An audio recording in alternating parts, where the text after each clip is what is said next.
lo que les voy a comentar y lo que voy a hablar no es una estructura teórica solamente, no es un marco teórico de lo que está pasando y de lo que pudo haber estado estructurado desde hace mucho tiempo.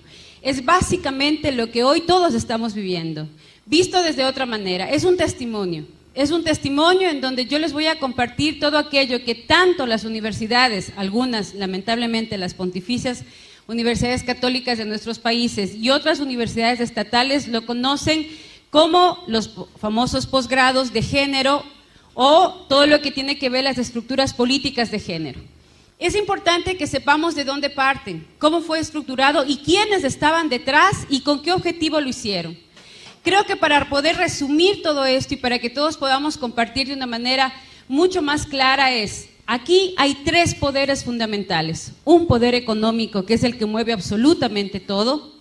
Un poder ideológico y político que tiene intereses, tanto eugenésicos como nazis y de gobierno global.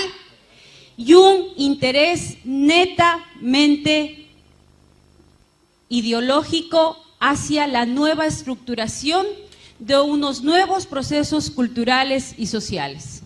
Mucho dinero de por medio, muchos intereses de poder de por medio, pero una propuesta que ha ido calando en nosotros de una manera asombrosa. Para empezar a hablar sobre la ideología de género, es importante saber dónde nace. Realmente la ideología de género nace primero de una corriente feminista. Eso sí es importante saberlo.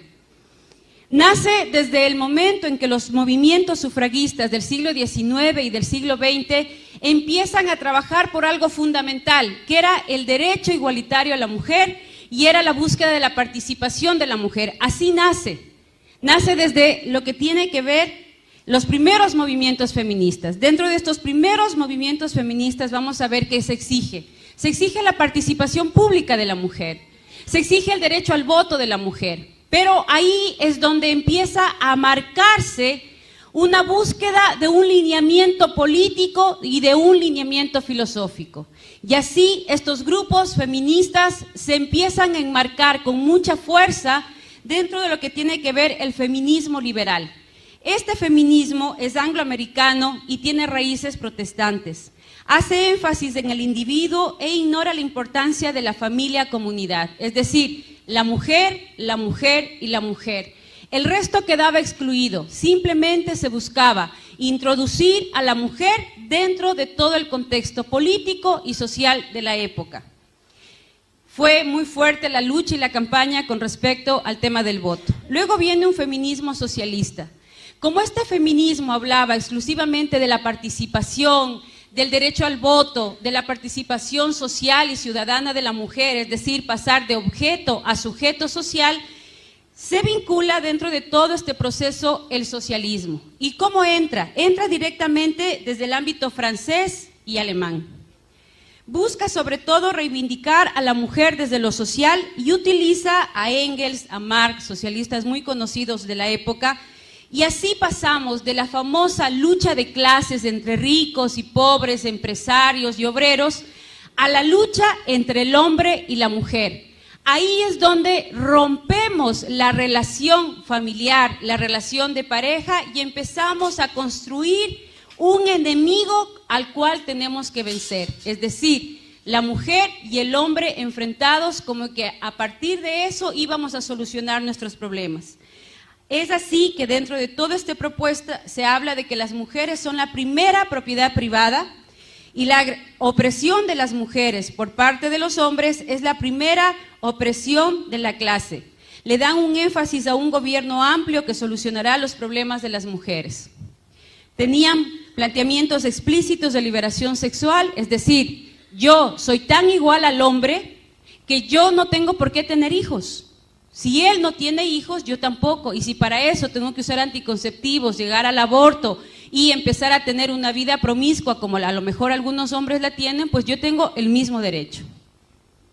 También para ellas la familia y el matrimonio son instituciones que las oprimen, que son opresoras frente a la mujer, y por eso entre sus objetivos principales estaba la abolición de la maternidad y la paternidad. Y para esto era imprescindible la anticoncepción y la despenalización del aborto. Ambos tienen en común el rechazo de la discriminación y ya aparecen los planteamientos malthusianos.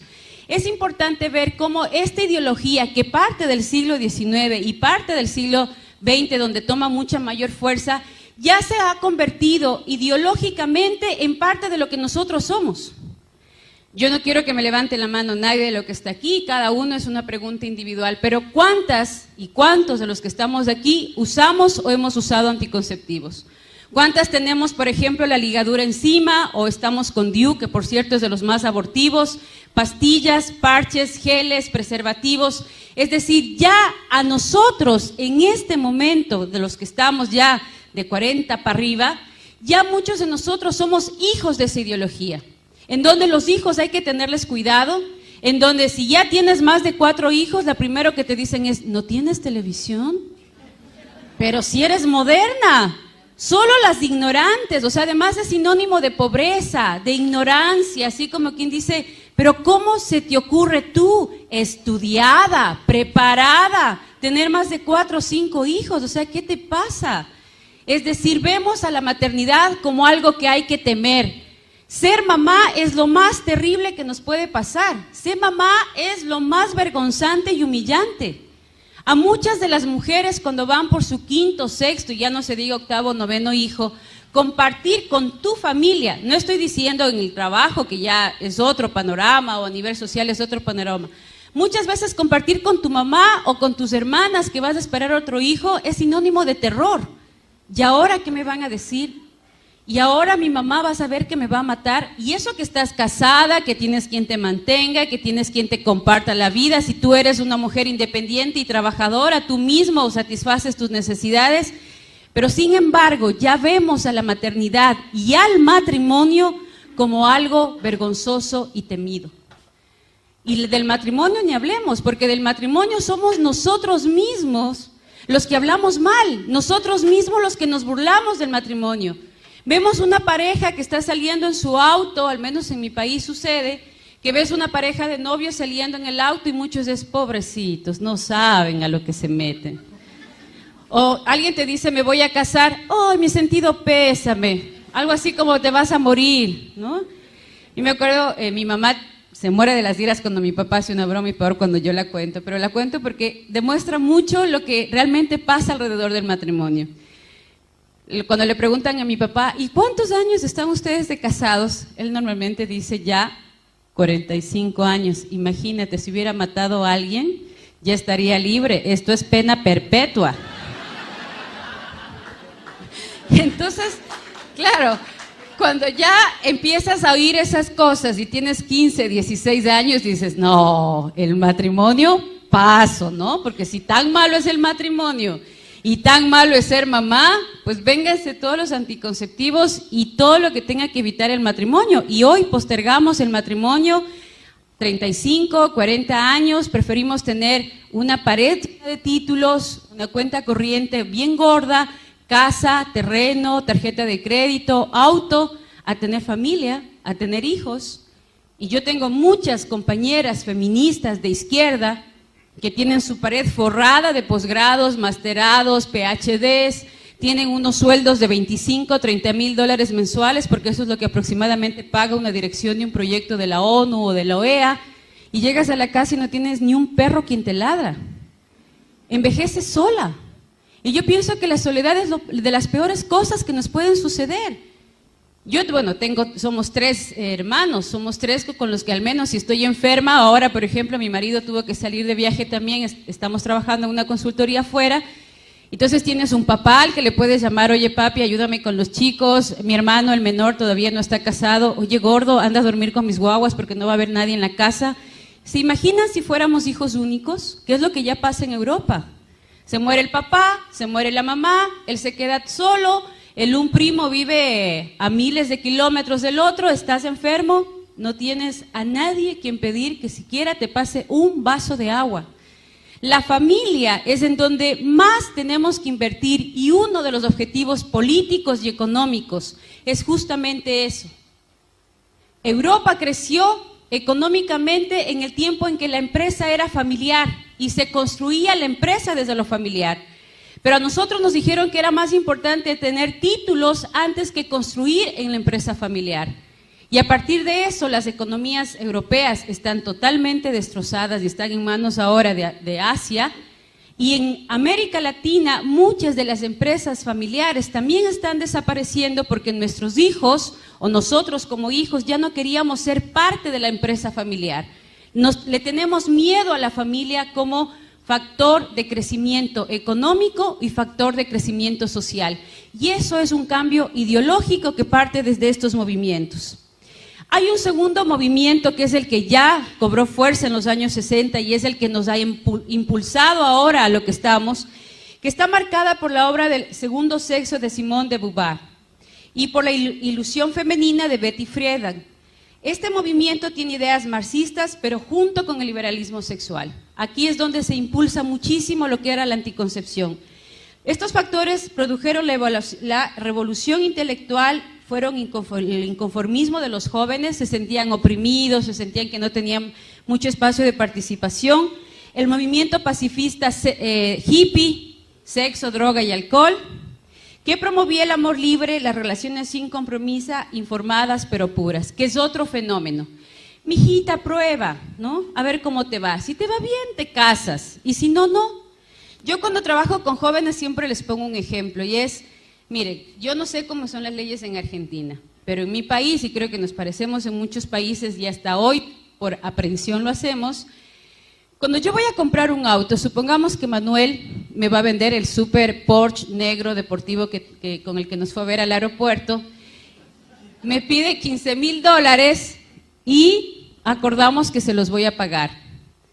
Pero yo antes de pagar esos $15,000 voy a ver que no tenga problemas a nivel judicial, a nivel legal, que tenga todos los permisos, que funcione, que tenga absolutamente mecánicamente todo bien, me aseguro de todo eso y ahí luego de asegurarme de todo eso firmo el contrato y ahí le doy los $15,000 a Manuel por su Porsche. Cuando yo entrego el cuerpito latino, yo les paso a muchos jóvenes gratis, sin un papelito, sin el nombre siquiera. Me interesa más las cosas, los objetos, que yo como persona. Si me choco el auto, Dios mediante, con esfuerzo y todo, capaz que lo recupero. Pero si me da SIDA, o si me contagio de virus de papiloma humano, o de clamidia y luego me quedo infértil para toda la vida, y el cuerpito latino lo entregamos gratis. ¿Ustedes se imaginan que yo le pida a este joven simpático su computadora y le dijera, oye, te quiero comprar el computador, pero necesito que por favor me lo dejes usar 1 año. Después de ese año, si me gusta, te lo compro. ¿Me vendes? Pero a mi hija sí le digo, prueba, mijita, prueba a ver cómo te va. Si te va bien, te casas, y si no, regresas. Pero la computadora sí no la suelto, ¿no? Eso es lo que hacemos, nos tratamos peor que objetos. ¿Dónde está nuestra dignidad de ser humano? O sea, no podemos hacer de nuestro cuerpo un objeto que todo el mundo pueda usar, que todo el mundo pueda disfrutar, y si no te gusta, te dejo. Pero sin embargo, como hay una ideología detrás y la hemos aceptado como si fuera algo maravilloso, como si fuera algo revolucionario, porque además las feministas nos dicen, ¿no? Progreso. Estamos ya en el siglo XXII, tenemos que ser modernos. Ya Europa lo aprobó. Ya en Estados Unidos es una ley como diciendo, mira, nosotros vamos por la cola y no podemos estar detrás. Y sin embargo, no nos dicen todo lo que ellos están viviendo ahora. Pero hay un tercer feminismo, un feminismo revisionista que está apareciendo ahora en el siglo XXI, apareció ya a finales del siglo XX, y es un estudio y una reivindicación a partir de lo que se vivió en los otros feminismos. Este feminismo es nuevo, está apenas apareciendo. Hay una es una diputada, senadora de la Comunidad Económica Europea que lo está liderando, y ella hace un análisis en donde dice que Badinter es la que está trabajando en esta propuesta, que las mujeres no estamos dispuestas a sacrificar nuestra maternidad y la relación con el trabajo. Es decir, nos interesa tanto ser productivas, pero no por eso dejar de ser mamás. No quieren construir una familia sin papá y mamá. Nos interesa el tener al papá a nuestro lado, el hablar del hombre como un compañero, el hablar del hombre como un amigo, no un enemigo a vencer. Quieren ser madres y trabajadoras, tener ese espacio legal para poder movernos. Exigen que los hombres no se desentiendan de su responsabilidad como padres, revalorizan las tareas que las mujeres hacen tradicionalmente, llegan a la conclusión que la liberación sexual de las mujeres habría beneficiado más a los hombres porque es a las mujeres a las que nos ponen aproximadamente 75 miligramos de levonorgestrel todos los días con el uso de anticonceptivos. Los anticonceptivos nos engordan, nos terminan los huesos, nos dañan la piel, se nos cae el pelo, aparte de que nos ponemos muy gorditas también, que es producto de este uso de hormonas. Y una cosa que muy pocos la denuncian a partir del uso de anticonceptivos es la primera causa de muerte de enfermedades cardiovasculares en América Latina con las mujeres es justamente por el uso y abuso de anticonceptivos. Somos la primera causa de muerte de las enfermedades cardiovasculares y está relacionada al uso de la anticoncepción. Y ahí sí nadie dice nada, ahí sí nadie habla de la salud cardiovascular. Pero sin embargo sí hablamos de la salud sexual reproductiva, que es la que produce realmente nuestra enfermedad y nuestra muerte. Estiman que la mujer ha perdido su identidad femenina para asemejarse a los varones, produciéndose la peor de las alienaciones, ya vamos a hablar más adelante de esto, y buscan implicar al hombre en el logro de la igualdad real entre los dos sexos. En general, de una manera resumida, ¿qué promueve el feminismo? El progreso de las mujeres, es lo que todas estamos buscando.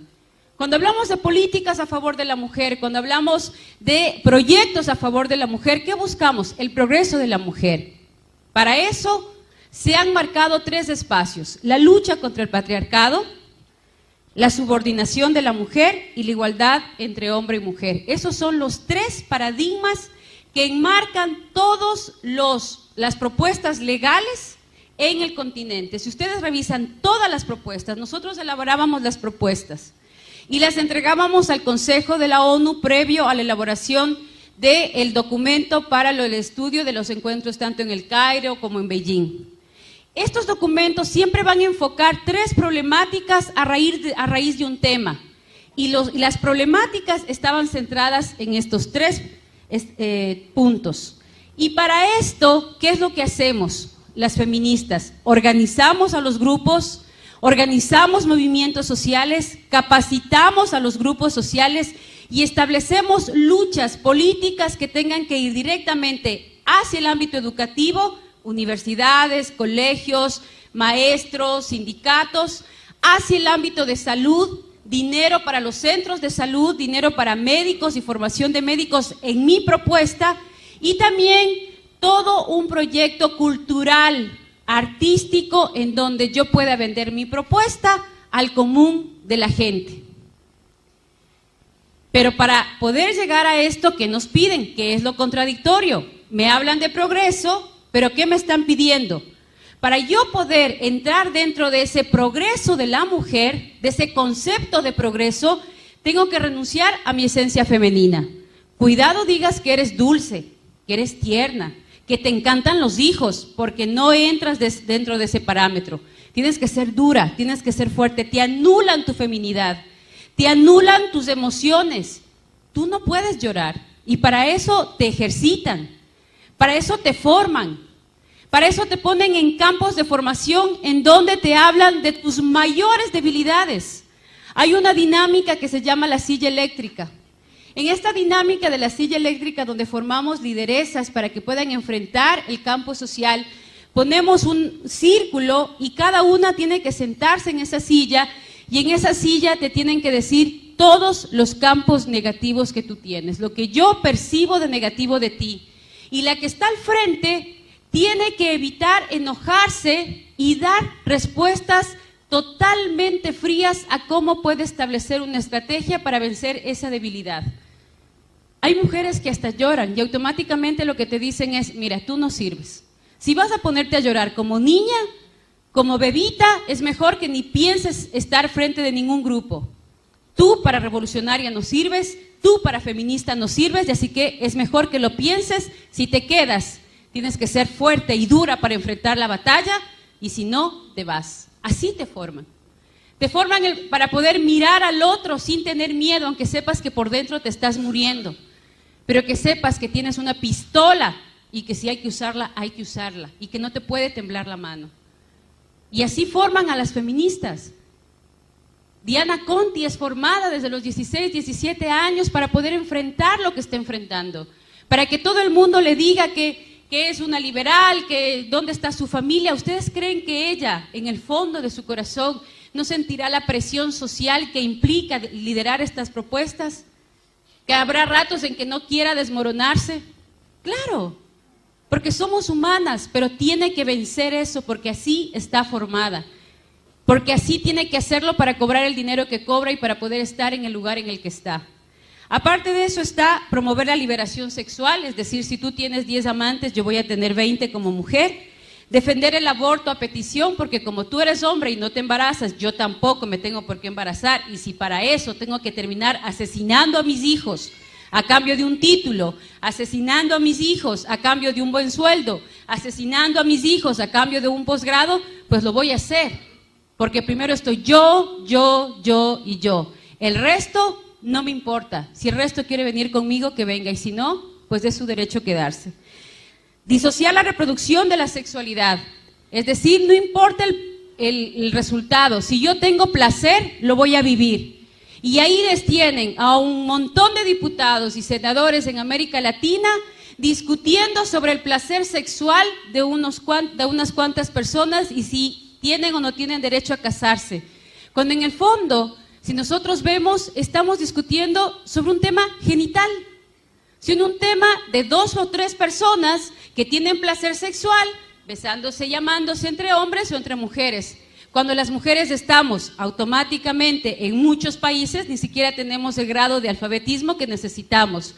Cuando muchos padres de familia están sin trabajo. Cuando muchas escuelas ni siquiera tienen un pizarrón decente donde puedan trabajar en el sector rural. Cuando muchos centros de salud ni siquiera tienen una aspirina para poderle dar a un niño o a una niña que está enferma. Y sin embargo, los diputados y los senadores de nuestros países discutiendo sobre el placer sexual de 4 y 5 personas. ¿Por qué? Porque les dicen que es política.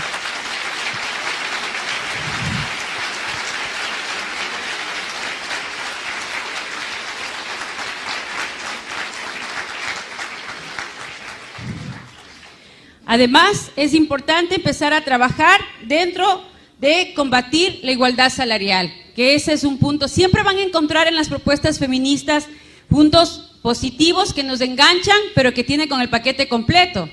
Es como cuando yo te vendo un proyecto, en el caso de los gobernadores, que nosotros les financiábamos proyectos de los gobiernos locales. Le dábamos dinero para el alcantarillado, pero como eje transversal le poníamos género y salud sexual. Entonces el alcalde feliz empezaba a construir su puente y no se daba cuenta que dentro del convenio yo tenía la obligación de ir con mi equipo a capacitar a los maestros de las escuelas en el uso y abuso de anticonceptivos. Pero estaba el puente construido. Promover la promiscuidad sexual y el lesbianismo, porque es parte de las políticas de control natal. Ya van a ver que lo dice las Naciones Unidas clarito. La homosexualidad es parte del control natal para América Latina, un documento oficial de la ONU. Ingresar forzadamente al mercado laboral, es decir, y aquí hay muchas que lo hemos vivido, cuando vas a un sitio y te dicen, ¿en qué trabaja? Y como nos han lavado tanto el cerebro que ser mamá, estar en la casa es lo más denigrante, agachas la cabeza y dices, solo soy ama de casa. Solo soy ama de casa. O sea, por favor. ¿Quién no ha estado en la casa y quién no ha estado con los hijos no sabe de lo que está hablando? Aquí habemos algunas que somos mamás y sabemos que desde medicina, psicología, economía y todo lo que se puedan imaginar, uno lo tiene que saber. ¿Cómo? Pides ayuda al Espíritu Santo, porque te viene la de 20 años con la crisis de que se peleó con el novio y no sabe qué hacer. Viene el de 14 años que resulta que el profesor de matemáticas le mandó un ejercicio de X sobre Y al cuadrado y que tiene que resultar pi y dices, Virgen Santa, ¿y qué será eso? Y viene la de tercer curso y te dice, mami, lo que pasa es que me mandaron a hacer un ensayo de lenguaje sobre el Quijote de la Mancha. Y tienes que pasar desde la psicología a la filosofía y las letras en un santiamén, porque además todos te quedan viendo así como diciendo, Mamá, la respuesta. Entonces, vamos de uno en uno y despacito, porque de lo contrario termino haciendo el deber de álgebra en lenguaje. Promover la agenda de género es otro de los puntos que nace del feminismo, porque a las mujeres nos hablaron tan mal de los hombres y nos enseñaron a odiar tanto a los hombres que hoy terminamos en la cama de otra mujer, porque les tememos a los hombres. Y ahí también inicia la agenda de género, porque tengo tanto miedo de vincularme con un hombre, porque me han hablado tan mal de los hombres, que el amor entre mujeres dice que es más puro. ¿No? ¿Cuáles son las estrategias para esto? El primer canal que se utilizó en todos los grupos y a partir de las conferencias internacionales fue el punto como estrategia global, el control de natalidad como derecho humano. Fue el primer punto. ¿De dónde parte? Eso es importante saberlo. La ideóloga del control natal hay muchos, pero la que más fuerza ha tenido, la que más se ha leído, a la que más se le ha impulsado y la que mucho dinero manejó y creó varias organizaciones como la IPPF, que es la que más vende anticoncepción y aborto en nuestra región, es Margaret Sanger. Ella fue la precursora norteamericana de los movimientos feministas, luchó por la imposición del control natal, el uso libre de anticonceptivos y el fomento del aborto. Margaret Sanger es el ídolo de las feministas, sobre todo de las de antaño. Hoy se la considera pionera del nuevo feminismo, es decir, de las chicas de 25 y 30 años, porque es mucho más radical en los planteamientos. Fundó la organización la Liga Americana para el Control de Natalidad, hoy denominada IPPF, y en 1914 fundó el periódico La Mujer Rebelde, que se considera el hito comunicacional más importante de la mujer. El control de la natalidad como medio práctico de la política racista. Y dentro de todo esto se comenzó a manejar ya la imagen de la familia pobre, con muchos hijos, totalmente sufrida, acongojada, los niños sucios, botados, y la familia feliz con 2 hijos. Y empiezan a aparecer ya no las casas grandes, las casas pequeñas. Y hoy todo está construido sobre la base de esta política. Encontrar una casa, yo no sé cómo será acá, pero en mi país yo tengo 3 hijos. Encontrar ya una casa de 3, 4 dormitorios es más o menos una odisea. La mayoría de casas tienen 2 dormitorios, una cocina que tienes que entrar de lado porque de frente no cabes, una sala comedor que ya es una sola, porque ahora eso se llama estilo moderno, estilo americano. Entonces son 4 sillas en medio de la sala y un patio en donde el perro le puede dar ataque de esquizofrenia porque no resiste el tamaño del patio, ¿ya? Y ese es el modelo. Nuestro fallo, les voy a decir literalmente lo que estudian las mujeres y los hombres en los posgrados de género, porque este es un documento que se les entrega. Lo que pasa es que como lo vemos con otros ojos, literalmente lo he pasado. Nuestro fallo de segregar a los imbéciles, que normalmente para ella los latinos, ella los llama a los mexicanos, y los negros somos los imbéciles, quienes están aumentando y multiplicándose un peso muerto de basura humana, engendra impasiblemente la clase de los seres humanos que nunca deberían haber nacido. El control de la natalidad en sí mismo, denunciado a menudo como violación de la ley natural, no es nada más ni nada menos que la facilitación del proceso de deshacerse del indigno, de prevenir el nacimiento de defectuosos o de aquellos que lo serán. Margaret Sanger. El exterminio de la población negra. De 5 abortuarios en Estados Unidos y en España, 3 están en barrios de latinos y barrios de negros, al punto que hoy ellos se están organizando en Estados Unidos para denunciar el genocidio de los afros en Norteamérica. ¿Por qué? Porque dice que el enfoque educacional más exitoso para llegar al negro es a través de un llamamiento religioso. No queremos que nadie se entere de que queremos eliminar a la población negra, y el ministro religioso es el hombre que puede aclarar esa idea, si alguna vez se le ocurre al más rebelde de sus miembros. Entonces, por eso es que hay que buscar sacerdotes que defiendan el género, líderes religiosos que hablen de que no hay nada más bonito que ser homosexual y que no hay pecado en la homosexualidad. Entonces ya no es la líder de las Naciones Unidas. Ya no es la consultora del Fondo de Población de la ONU, es el sacerdote de la parroquia X, a quien ingenuamente, espero creer eso, ingenuamente se le ha lavado el cerebro y ahora sale él a decir, vengan, esta iglesia es abierta, aquí no hay problema el aborto, aquí no hay problema la anticoncepción, aquí no hay problema la homosexualidad, todo está bien visto a los ojos de Dios porque Dios lo permite todo. ¿Por qué? Porque es parte de la estrategia. Yo no soy la que tengo que decir, es la comunidad la que lo tiene que pedir y yo, buena gente, ONU, Fondo de Población, Banco Mundial, lo que hago es darle a la gente lo que quiere la gente, porque así de buena gente soy, ¿no? Y luego, deberíamos contratar a 3 o 4 ministros de color, preferiblemente con conocimientos del servicio social y con atrayentes personalidades. El acercamiento educativo más acertado a los negros está con una súplica religiosa.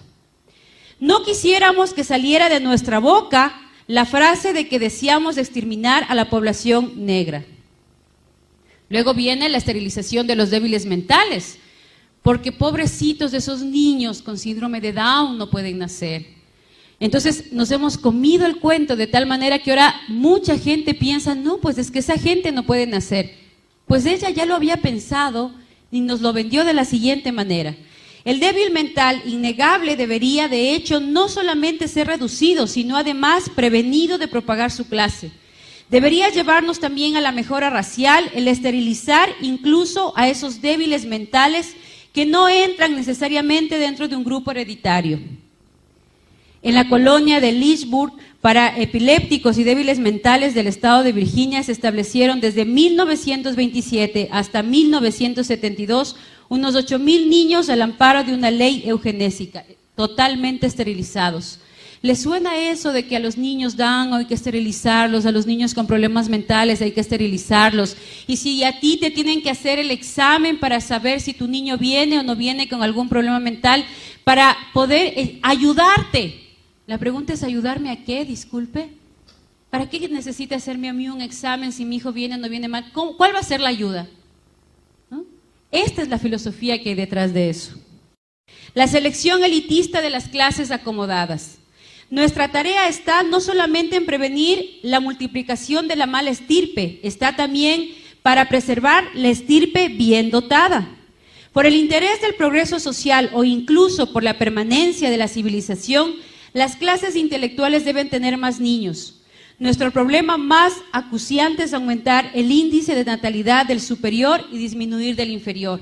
Y muchos de nosotros nos hemos comido el cuento. Ahí están las pobres, llenas de hijos, no tienen que dar de comer a sus hijos y siguen pariendo como conejos. Deberían evitar que las pobres sigan teniendo hijos. Tanto pobre en la calle, tanto pobre en los mercados. Entonces hay que eliminar a los pobres.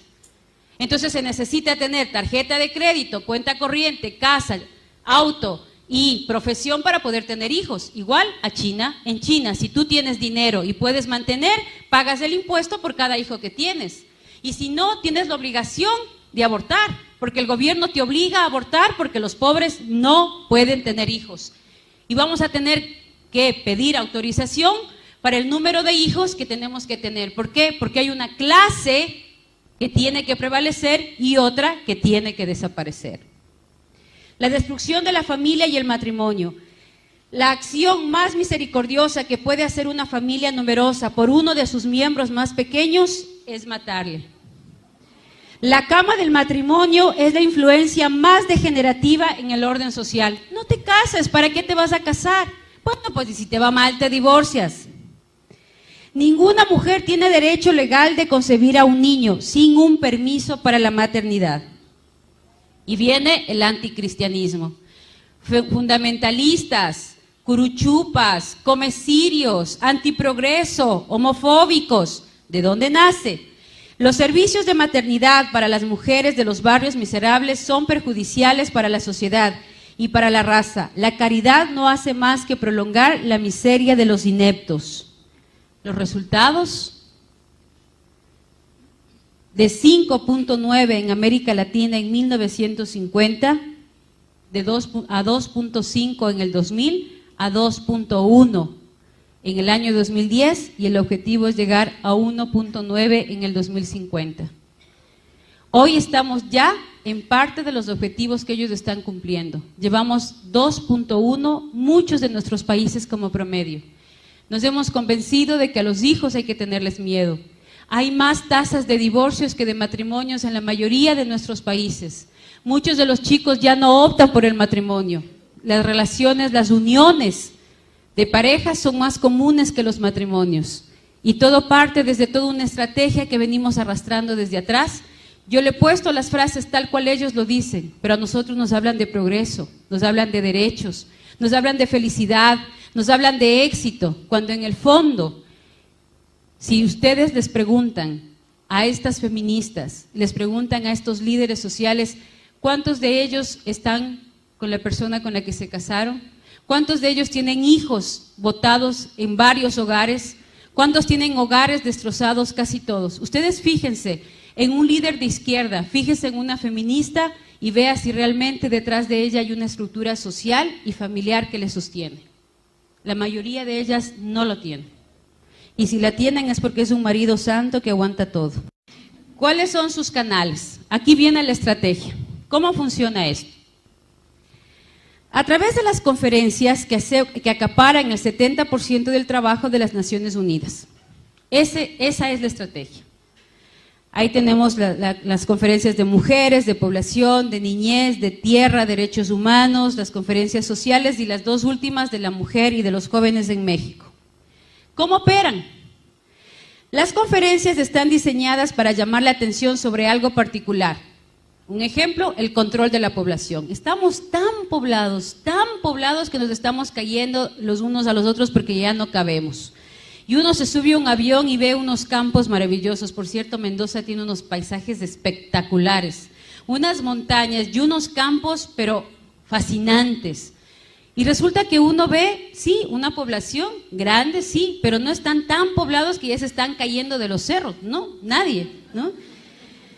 Pero nos dicen no, control poblacional, ya estamos demasiados. Y producen documentos en consenso. He puesto en comillas en consenso, ¿por qué?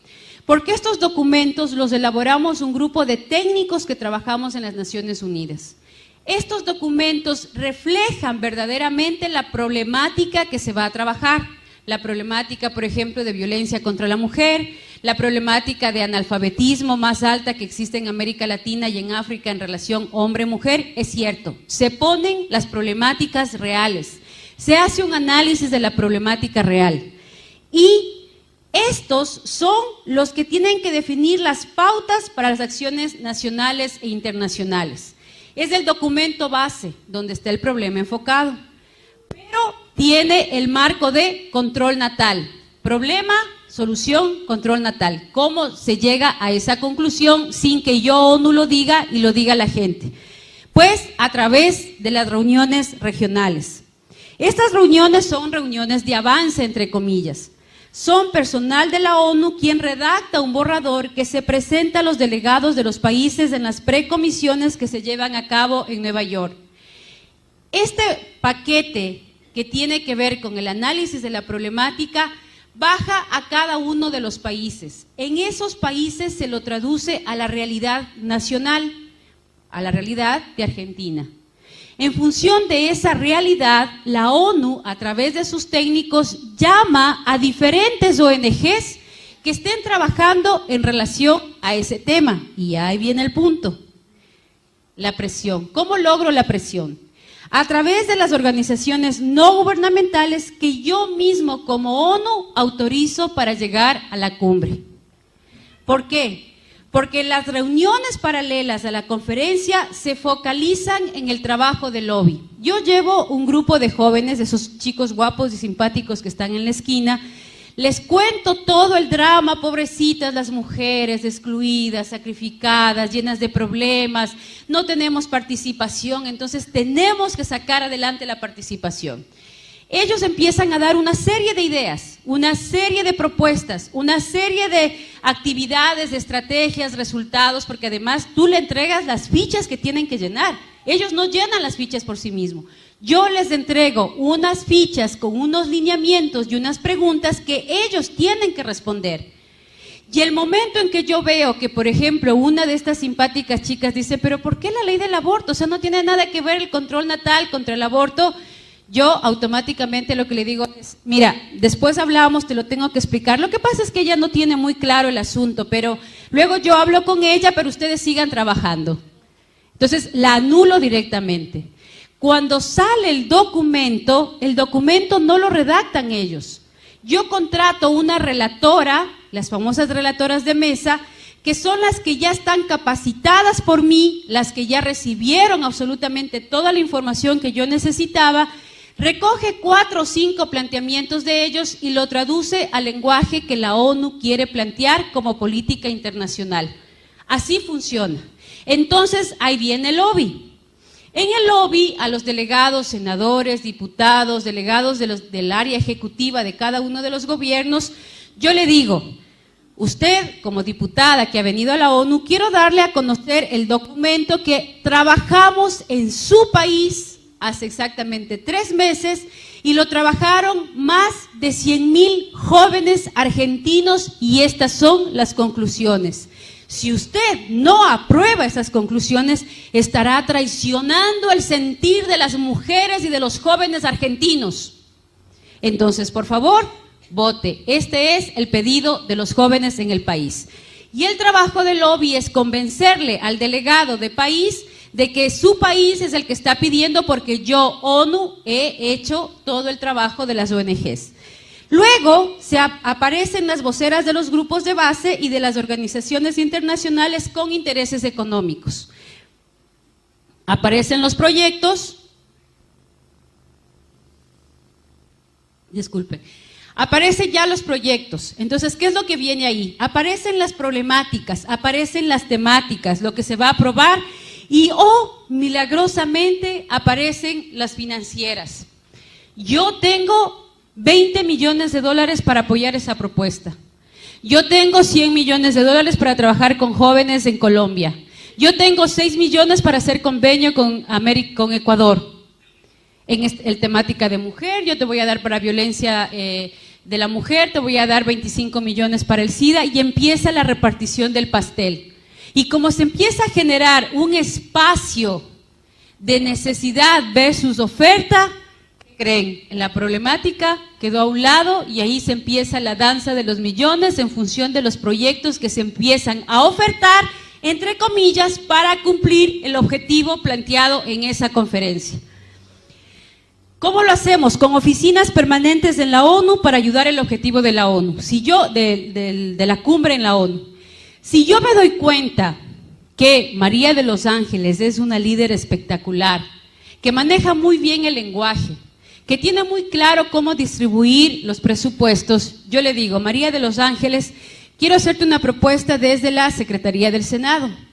Tengo en este momento 25 millones de dólares para trabajar en la temática de mujer, que tú los puedes distribuir acorde a los diferentes programas que tienes. Yo tengo ya algunas ONGs que las he visto, que me gusta el trabajo que hacen, y tú ayúdame a seleccionar algunas otras más.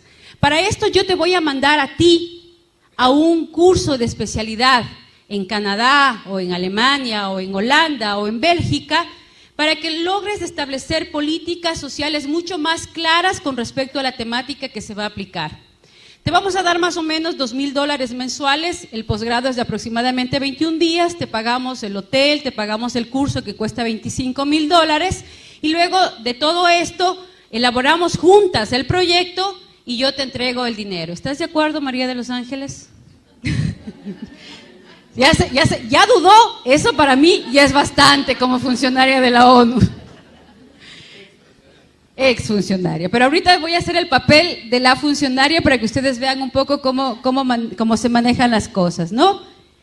Ahí hay algunas ONGs que hay que conocerlas. Está Parenthood, la famosa IPPF, está el Comité Latinoamericano del Caribe para la Defensa de los Derechos de las Mujeres, el famoso CLADEM, Católicas por el Derecho a Decidir, que ya está en tendencia a desaparecer, porque inclusive la presidenta de las Católicas por el Derecho a Decidir, frente a un ecógrafo, no dudó de que ahí hay vida y dijo claramente que con los avances científicos ya no se puede decir que no hay vida. Entonces, yo veo que ya el plan de la ONU, siempre van a ver el plan de la ONU, aparecen unas ONGs con fuerza, se les pone ahí al frente y todo, se van quemando y a las mismas aparecen con otro nombre, ¿no? Está el Popular Council, que es de los más fuertes y es de los más desencarnados porque tienen estudios económicos, estudios geográficos, estudios antropológicos, sociólogos y todos trabajando en función de esta propuesta y otros más, ¿no? Aquí está también, está llegando a Argentina el IPAS, que tiene su oficina central en México, está Plan Internacional, está también el Banco Mundial, ya los vamos a ver ahora. ¿Cómo funciona esto? ¿Qué hay detrás? Uno dice, bueno, todo hasta aquí es así como político, ideológico. Detrás de todo esto realmente hay mucho dinero. Miren, ¿cómo funciona esto? Estas organizaciones internacionales que se han tomado las Naciones Unidas, la ONU realmente en el 42 nace desde una crisis social mundial muy fuerte, donde los derechos humanos prácticamente desaparecieron, donde se mataron a millones de personas a nombre de la limpieza de raza. En función de eso, nace las Naciones Unidas para precautelar esos derechos. Luego se dieron cuenta que trabajar en los derechos humanos sí deja dinero y que hay mucha gente que está dispuesta a donar dinero para poder impulsar el proyecto. Y ahí aparece, obviamente, el cansancio de estos donantes, y estos donantes dicen, pero ya les estoy dando millones y millones para reducir la pobreza en África y hay cada vez más pobres. Como reducen los benefactores y necesitaban dinero para poder seguir trabajando, aparecen los famosos donantes, a ver, ya hice algo aquí, los famosos donantes con intereses económicos. Los que más dinero le ponen a las Naciones Unidas para sus proyectos, increíblemente, son las farmacéuticas. ¿Por qué el negocio con las farmacéuticas, donde Sintec es la que más nos ha dado para América Latina? Es la que invierte para generar los proyectos de educación sexual como inversión para poder retribuir. ¿Dónde está el negocio? Yo te vendo los preservativos a 12 centavos desde la India. Vienen 4 millones de dólares. No crean que compramos 1 o 2, compramos, solo en Ecuador acabamos de comprar en enero 4,5 millones de dólares en anticonceptivos a Sintec. Sintec financia los encuentros, financia los lobbies, financia las ONGs, porque yo te entrego a ti a los 13, 14 años un preservativo, te regalo el preservativo, te enseño durante 4 o 5 años a través de los maestros que ganan miserables sueldos en nuestros países, que se los ha convertido en distribuidores de anticonceptivos. Son los únicos distribuidores de farmacéuticas que no ganan ni una regalía por lo que venden, los médicos igual, y se les entrega estos anticonceptivos y se les enseña a usar a nuestros hijos porque yo me estoy garantizando un fiel cliente por 35 y 40 años. Entonces, si yo traigo a 12 centavos y encima más negocio con algunos diputados para poner dispensadores de los preservativos obligatoriamente en los colegios, vamos a poner un colegio base de 1,500 jóvenes, te enseño cómo se usa, te pongo ahí y yo los vendo a 25 centavos. ¿Cuántos preservativos venderán en un dispensador de un colegio de 1,500 alumnos? Entonces, claro que es un negocio regalarte, claro que es un negocio educarte para que uses mis anticonceptivos, claro que es un negocio invertir. Entonces, yo invierto en los encuentros y luego de invertir en los encuentros, ¿cómo lavo el dinero? Lavo el dinero a través de las organizaciones internacionales para que yo desaparezca. Te entrego a esta institución busca agencias internacionales de desarrollo social, de desarrollo en salud, como el USAID, como todo lo que tiene que ver los centros, la FDA también, y lo paso a las financieras para que puedan entrar a negociar, como la Organización Mundial de la Salud y el UNPA, y entrego los préstamos a través de los bancos internacionales. Entonces, yo no hago como país el convenio directamente con Sintec, sino que presento el proyecto al UNPA o las Naciones Unidas para que estas agencias depositen el dinero o hagan préstamos internacionales. Un ejemplo de eso. Si yo soy diputado, si yo soy alcalde o gobernador y hago un convenio con el Fondo de Población o hago un convenio con UNICEF, hago un convenio con el Banco Mundial para mejorar los centros de salud de Mendoza, el Banco Mundial, a través de estos organismos internacionales, me ofrece donarme $100 millones para construir, para arreglar, para comprar equipos a los centros de salud de Mendoza. Dentro del convenio está el eje transversal de salud sexual reproductiva, que incluye la consejería gratuita a adolescentes para que los adolescentes sin permiso de sus padres usen anticonceptivos, para que se trabaje en género, es decir, capacitar a los maestros y a los médicos en atención a personas homosexuales, y todo lo que tiene que ver con la entrega de anticonceptivos y esterilización a las mujeres y a los chicos y a los hombres en Mendoza. Entonces, espectacular, pero hay un eje transversal que de esos 100 millones, 1 millón, 2 millones, 3 millones será destinado para mi proyecto. ¿Quién va a manejar ese proyecto? Entonces yo le digo, señor gobernador, no se preocupe. Primero lo invito a cenar en un local muy bonito, y aquí uno ve el sticker de la ONU y te abren las puertas por todo lado. Nadie puede entrar, pero si le dice, soy funcionaria de la ONU, siga por favor. Le llamo de la ONU para hablar con el gobernador, claro, siga por favor. Los llevo a cenar, porque para eso tú ganas un sueldo, pero te entregan una tarjeta de crédito de aproximadamente $20,000, para que tú como funcionaria puedas invitar a diputados, puedas invitar a gobernadores, a gobiernos locales, a cenas, a teatros, a lugares, a posgrados, a viajes, y así poderle inmiscuir en la propuesta. Le digo, mire, usted encárguese de estos 98 millones, yo voy a contratar los técnicos, porque yo me imagino que usted no tiene experiencia en esto de contratos sociales, ONGs y todo. Yo ya tengo el estudio de con qué ONGs puedo trabajar, y en función de esas ONGs yo empiezo a implementar el proyecto. Yo tengo mi equipo, tengo mi gente, así que usted de eso no se preocupe. Firma, y empezó el proyecto sin que nadie se dé cuenta y sin tener que buscarme marchas en contra, ni que vengan los Provida a decirme que esto no está bien, ni que vengan un montón de viejitas comerciarios a decirme que eso está mal. Ni se han enterado, ya está firmado el convenio y ya está el dinero en la gobernación. La más grande de estas ONGs que trabaja en todo el continente, desde México hasta Brasil y Argentina y Chile, es la IPPF. El que está al frente de la IPPF actualmente es el hijo de Margaret Sanger. La IPPF, Alexander Sanger, él es el gerente de la IPPF actual. Y la IPPF en su página web, ellos, la verdad es que nosotros no leemos, pero ellos lo tienen bien clarito y lo ponen ahí directamente. La IPPF trabaja para mejorar el acceso a la anticoncepción de emergencia para ayudar a prevenir embarazos no planificados y abortos inseguros. ¿Qué quiere decir? Que trabaja por el aborto seguro, que vende abortivos, que vende aborto químico, que esteriliza y entrega anticonceptivos a los jóvenes sin mayor información.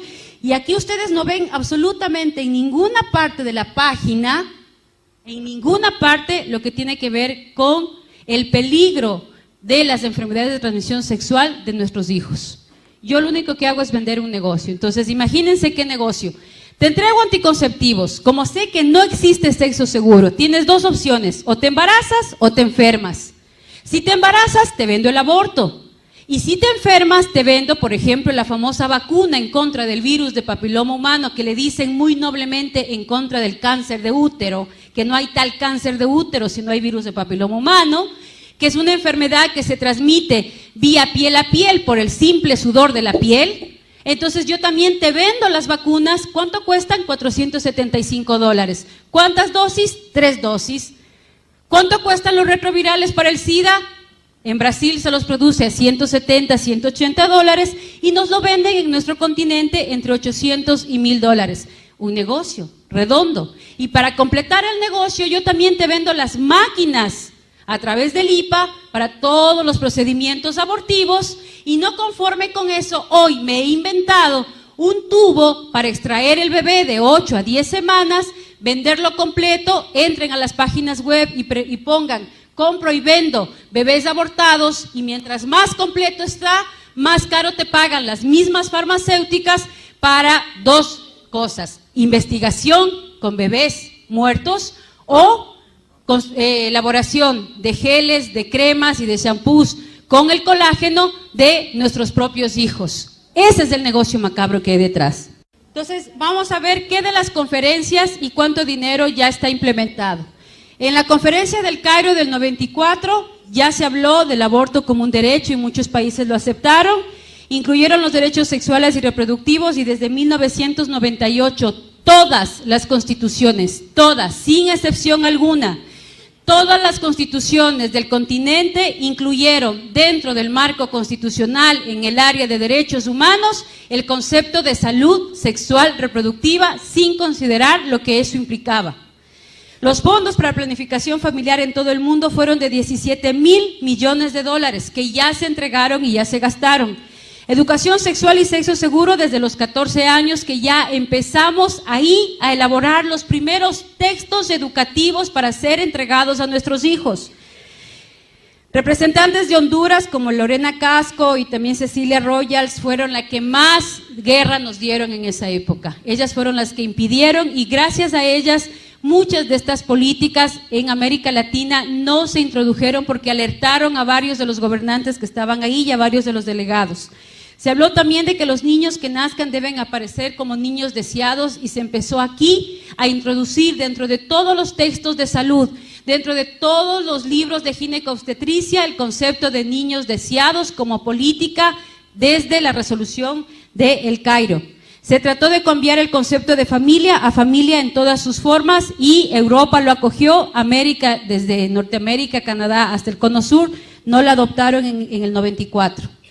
Luego en Beijing, ya los logros que se tuvieron y que ya estamos viviendo el resultado de eso se trata negativamente al matrimonio, a la familia y a la maternidad, y se empieza a hablar de la importancia de vivir las relaciones sexuales como un derecho sin llegar ni al matrimonio, y no importa el sexo, no importa el estado civil, no importa si eres hombre, si eres mujer, no importa absolutamente nada. Buscan eliminar la discriminación específicamente en el tema de la homosexualidad, y ahí aparecen las primeras leyes en Europa y en Norteamérica para incluir la libre orientación sexual, tanto en los diferentes estamentos estatales hasta llegar a los estamentos constitucionales. Y ya en muchos países se ha logrado: México, Colombia, Argentina, que ya les voy a decir, son los 3 parámetros. Este es un dominó. Este dominó que tiene la ONU tiene 3 puntas a nivel latinoamericano y del Cono Sur. México, por ser, entre comillas, país católico, está la Santísima Virgen María y su influencia tiene mucha fuerza por la guadalupana. Está Colombia, porque se considera siempre un país mucho más conservador, mucho más apegado también a la religión, y está Argentina por su influencia política y porque siempre o marca la moda, o marca los hitos musicales, marca los hitos artísticos. Entonces también está Argentina. Caen las 3 puntas y el dominó va cayendo automáticamente uno tras de otro. Esa es la estrategia que se tiene. Busca eliminar los obstáculos para la igualdad de género, y empiezan a aparecer grupos artísticos financiados por la misma ONU, artistas y varios líderes sociales y políticos, homosexuales como personas lindas, como hitos, como ejemplos, y empezamos a aparecer en la televisión, empiezan a aparecer homosexuales, empiezan a aparecer varias personas. De hecho, Walter Mercado es uno de los beneficiados de los proyectos de la ONU con dinero para expandir su imagen dentro del continente, porque su imagen daba mucha fuerza a la relación del buena gente, lindo, simpático y que ayuda a los demás. Propone eliminar la tradición y la religión que discrimina contra los jóvenes, y aquí se empieza a hablar por primera vez de una religión universal. Promueve emprender iniciativas con sensibilidad de género que aborden temas de enfermedades de transmisión sexual frente a el uso del preservativo. propone promover el derecho a tener control de su sexualidad y decidir libremente el asunto relativo a la sexualidad, incluyendo la salud sexual y reproductiva, es decir, que los adolescentes vivan libremente su sexualidad sin el control paterno. Y se empiezan a organizar desde el año 95 las famosas coordinadoras juveniles de salud sexual reproductiva, los famosos grupos juveniles de feministas, los famosos grupos estudiantiles universitarios a favor del derecho a la mujer. Luego viene la CEDAW, que desde el 79 se empezó a trabajar, pero que ya a partir del 2000 se firmaron los convenios, y ahí empieza como instrumento jurídico fundamental para asegurar igualdad de los derechos de las mujeres. Define la discriminación como cualquier distinción, exclusión o restricción de los derechos a libertades de las mujeres, proclama el derecho a la igualdad entre hombre y mujer, un comité de expertos que verifica el cumplimiento de estos derechos, y ahí ustedes ven que tienen en cada gobierno vienen a visitarte para ver y evaluarte si estás o no estás cumpliendo, y se ratifica el protocolo.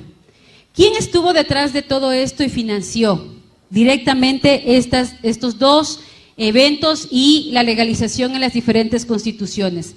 Frederick Osborne y la IPPF. Frederick Osborne, que fue el que dio el dinero en un 80% para África y América Latina, no es nada más ni nada menos que el presidente de la Sociedad de Eugenesia. Es el fundador, junto con Rockefeller III, del Consejo de Población y el Lobby Pro Aborto, y es el estratega de la criptoeugenesia. Luego viene, con todo este financiamiento, ¿cuál fue el resultado? Condicionar el entorno por medio de presiones sociales y psicológicas concentradas en los jóvenes y en los padres. ¿Cómo se hace esto? Se trabajan talleres que se convocan desde las Naciones Unidas. Yo voy a dar desde el área que más trabajaba, que era el área de los maestros. Entonces yo convoco a unos 200, 300 maestros para establecer la nueva política educativa en materia de salud sexual reproductiva.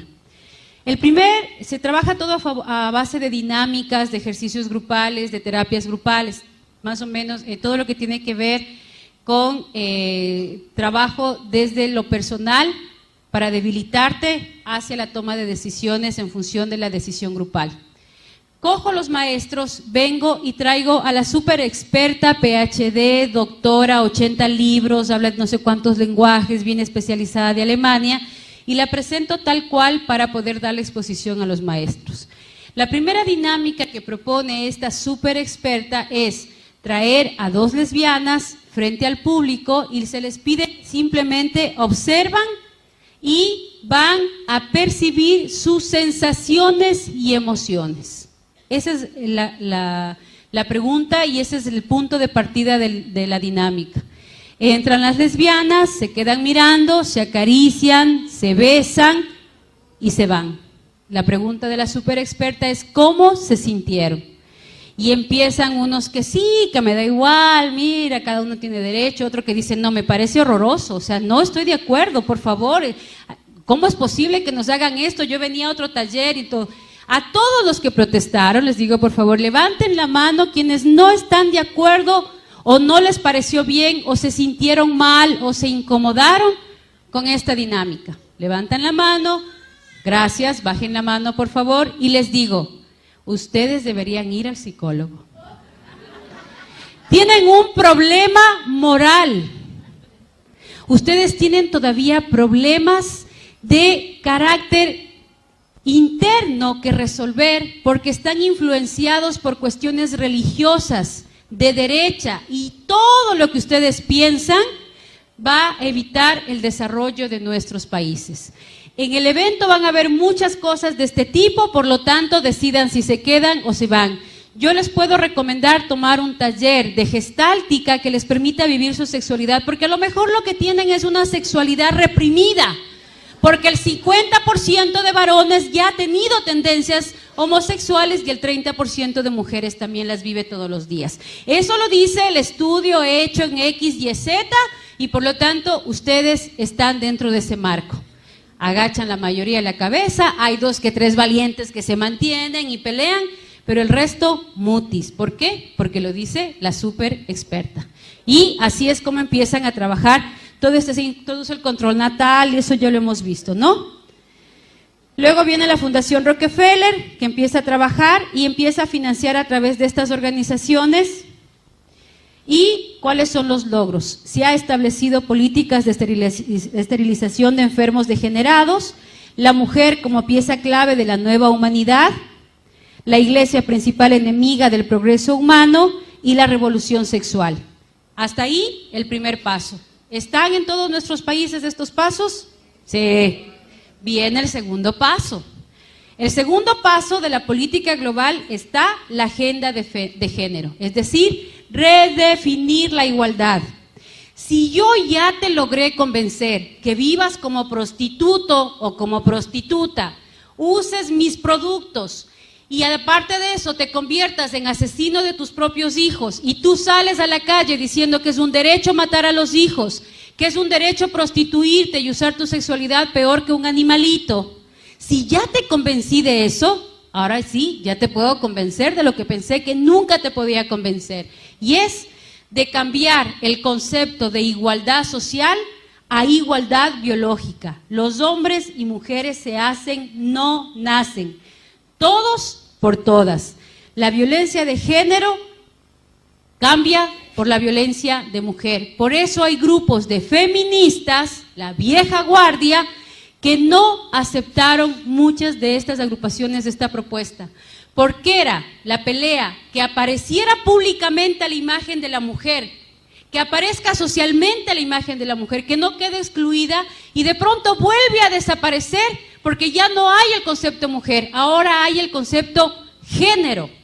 Y nuevamente desaparece la palabra mujer y aparece la palabra de género, que es nada más ni nada menos que ya no solo puedo tener derecho a decidir si matar o no matar a mis hijos, sino que ya te convenzo de que puedes ser hombre a pesar de ser mujer.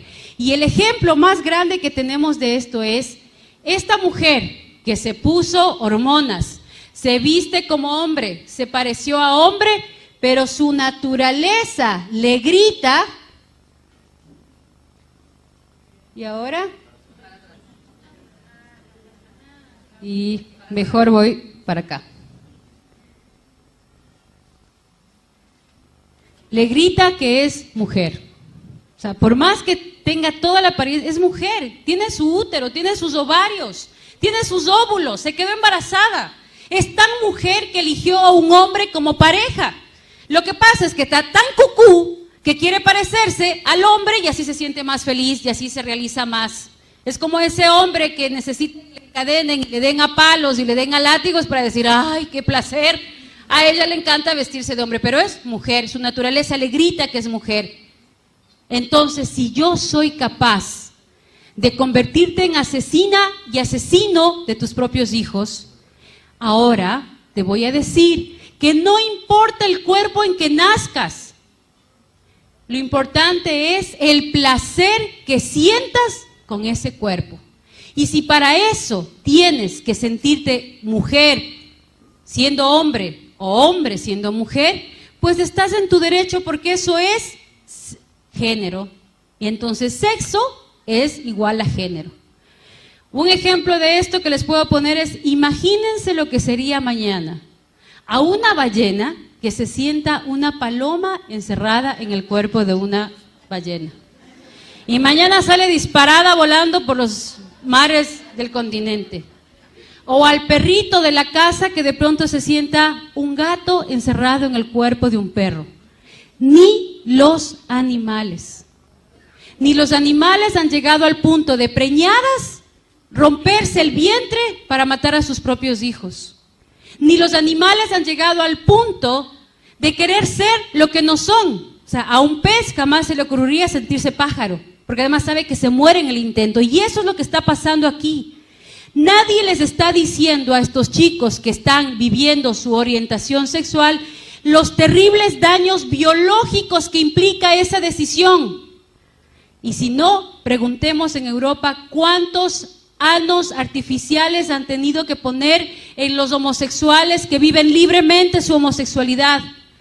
¿Cuántos genitales masculinos han tenido que amputar por las infecciones terribles que se da dentro de su salud el momento de las relaciones anales. Ahí sí nadie les dice nada. Que las enfermedades de transmisión sexual han transmutado desde lo genital a lo anal y a lo bucal por las prácticas sexuales que este tipo de ideología nos está enmarcando y nos está creando como parte de nuestra sociedad. Vamos a ir rápido que tengo 5 minutos. Es el fraude, cómo nació esta propuesta de Kinsey. Les pido que por favor estudien el documento de Kinsey. Un depravado sexual sobre el cual se basa la teoría de género es un médico psiquiatra que utilizó a niños huérfanos de 8, 9 y 10 meses para que sean violados por un grupo de personas que están encarceladas y que se les consideraba personas peligrosas, criminales peligrosos.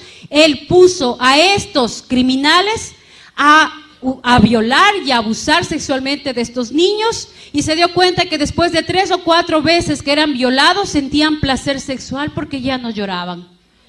Y el estudio que parte este señor es la base de género. Es tan imposible probar científicamente la teoría de género que por favor no se metan a discutir el género desde la parte filosófica. Género se debe discutir desde estrictamente la parte biológica, la parte conductual, la parte científica que ustedes pueden probar. Un ejemplo sencillo de eso es que si en este momento, Dios no quiera, hay un terrible incendio en esta sala y todos quedamos achicharrados y no se reconoce nada de nosotros, el médico forense lo único que podrá decir de esta sala es que había 300 mujeres y 200 hombres, punto. No puede decir que había un medio hombre por ahí o una media mujer por allá. Si a Manuel le quitan un pedazo de hueso y a mí me quitan un pedazo de hueso, el médico lo único que va a poder decir es: hay un esqueleto masculino y hay un esqueleto femenino, punto. Somos tan diferentes los hombres y las mujeres que psicológicamente, hormonalmente, biológicamente funcionamos de manera totalmente diferente. El hombre es más paso por paso. Las mujeres somos mucho más detallistas. Un ejemplo cotidiano de eso, un desayuno en la mañana. Mi amor, ayúdame a hacer el desayuno. Se baña, se afeita, se viste, se arregla, nos atrasamos al colegio. Mamá haciendo el desayuno, mientras se pone las faldas, prende el agua. Mientras prende el agua, se pone el rulero para salir guapa. Mientras se pone el rulero, lanza los uniformes a la izquierda y a la derecha para que los chicos lo cachen y se lo vistan. Prepara los refrigerios mientras pone la lavadora y se quede funcionando para poder salir. Y a las 8 en punto todos estamos en el sitio en el que tenemos que estar. Porque así somos.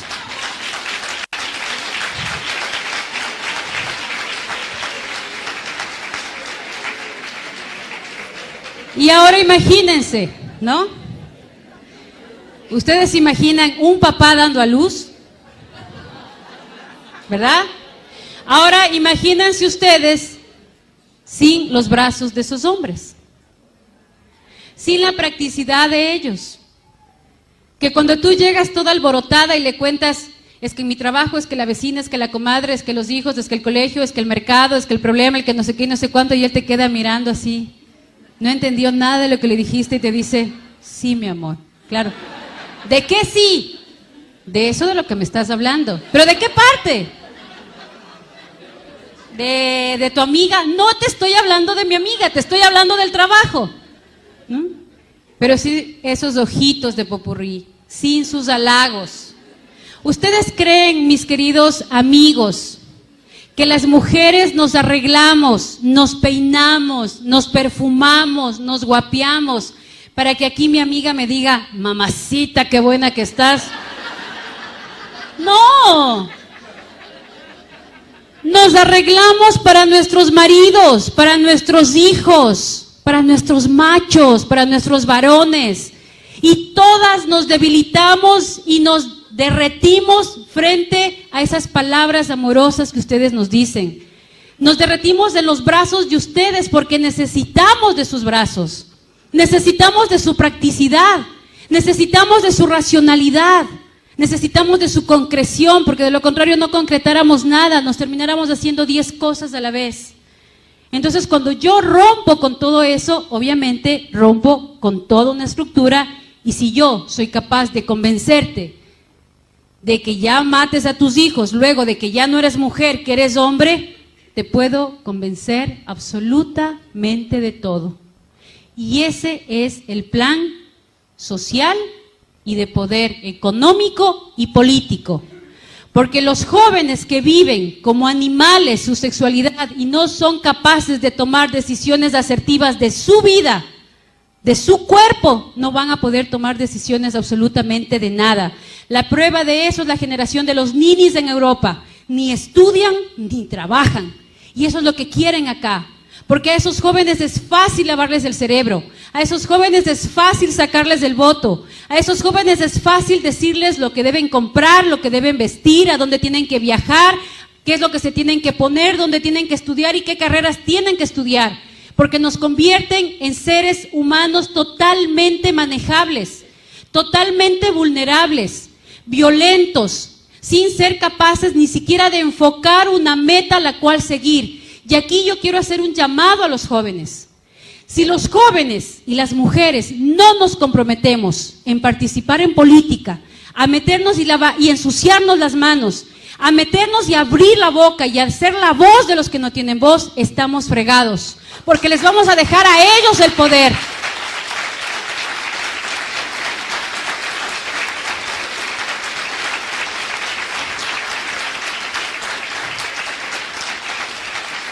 Si ustedes no participan, de nada les sirve tener 100,000 personas en la calle y 80 en contra dentro del Congreso, dentro de los diputados. No nos sirve de nada.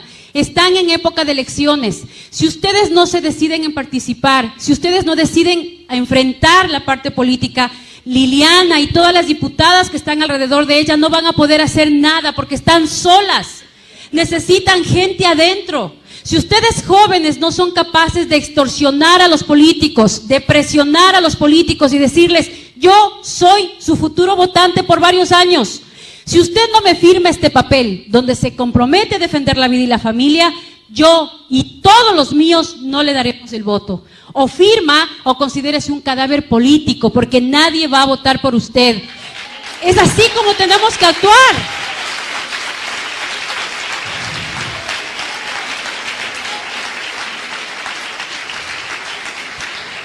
Y como ya me están votando y tengo que correr, no le he dicho todavía cómo organizarse, porque una cosa es la denuncia y estoy empezando recién las propuestas, organizarnos. Este evento es fundamental.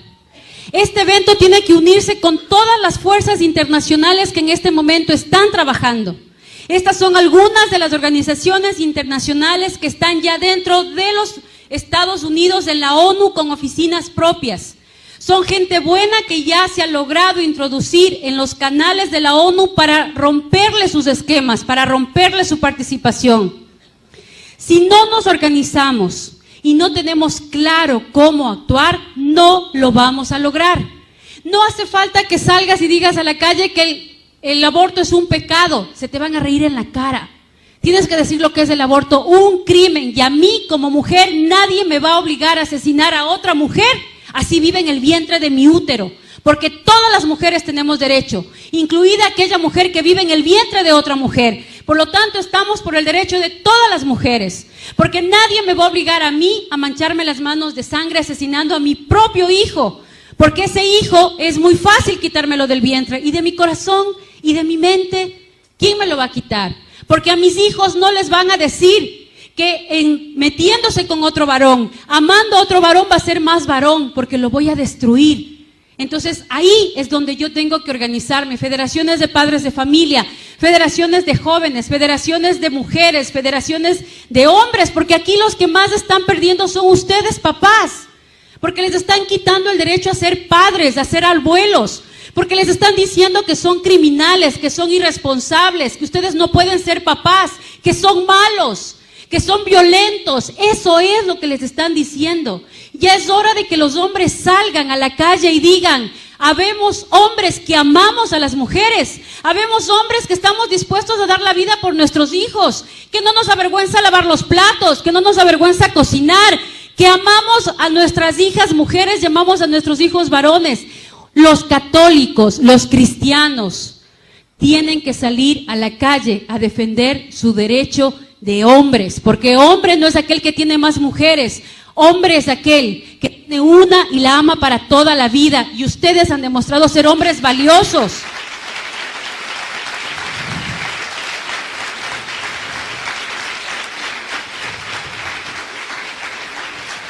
Finalmente vamos a hablar de nuestros hijos. Machismo empieza con M de mamá, mujeres.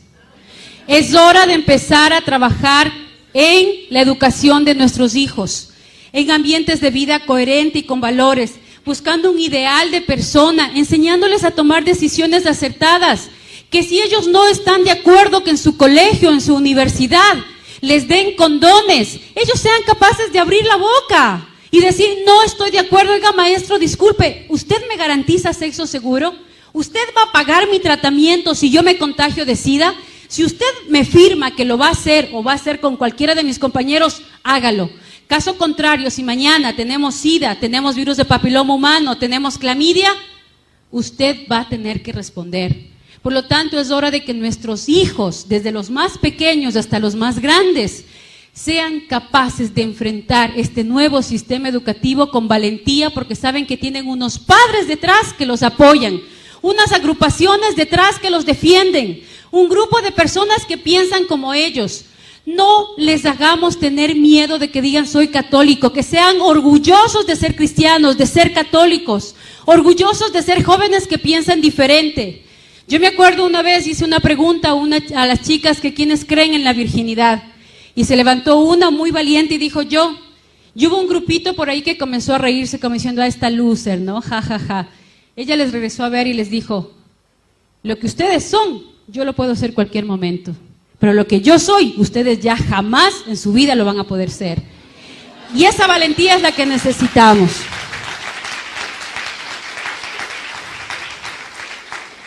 Bueno, ya están ahí, yo creo que con esto terminamos. El concebirnos como hombres y mujeres complementarios, establecer mercados, políticas económicas, hay que empezar a trabajar en función de leyes a favor de la familia, a favor de la maternidad, empezar a crear créditos educativos a favor de las familias grandes, a favor de las parejas, que los que se casen puedan tener reducción de impuestos, reducción en costos, de todo el tema de la construcción, el poder trabajar con las empresas para que en sus publicidades no sean empresas solamente socialmente responsables, sino que sean empresas con políticas familiares, comprometidos con la familia. Ustedes están ahora organizándose. México tiene una idea que le ha venido trabajando mucho tiempo y se las paso por si acaso, el Día de la Familia, en donde todas las empresas, los mercados, los supermercados, los negocios de comida, en ese día hacen programas especiales para las familias, dando énfasis en las familias grandes y en las familias pequeñas. Hacer compatible la maternidad y la paternidad, no tener miedo a comprometernos. Tener acciones positivas y trabajar a favor de la familia y de la vida es lo único que nos va a ayudar y nos va a fortalecer. Trabajar en favor de la familia y de la vida es lo único que va a lograr cambiar Argentina, cambiar Colombia y Ecuador. Si no estamos unidos, no estamos claros y no alzamos la voz, no tenemos derecho ni siquiera a criticar. Si ustedes no están comprometidos adentro, si ustedes no entran a la política, si ustedes no entran a jugárselas, ya perdieron el derecho a criticar.